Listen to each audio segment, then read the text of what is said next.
Update muna tayo sa ating mga favorite babies na sina Baby Tali at Baby Amara.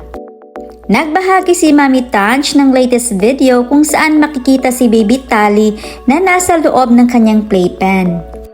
Big girl na nga talaga ito at bumibilog na ang pisngi. Sarap kurutin ang kanyang rosy cheeks. Maganda din talaga ang combination ni na Daddy Vince at Mami Tanch. At sana darating ang araw na magkakasama si na Daddy Vince at Baby Tali, kagaya ng dati, dahil nakakamiss ang tandem nila. Nakakamiss ang kulitan nilang mag-ama. Kahit malayo si Baby Tali ay nabibisita naman ito ni Daddy Vince, pati din si Lola Mama Tess dahil pantay-pantay ang pagtingin nila sa dalawang baby. At di pa huhuli si Baby Amara na lalong gumaganda habang lumalaki.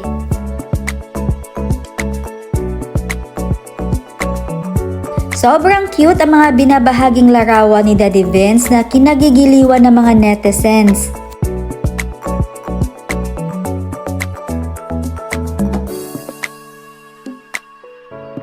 At lalong-lalo na nakakasabay na ito sa kanilang banding ng kanyang daddy.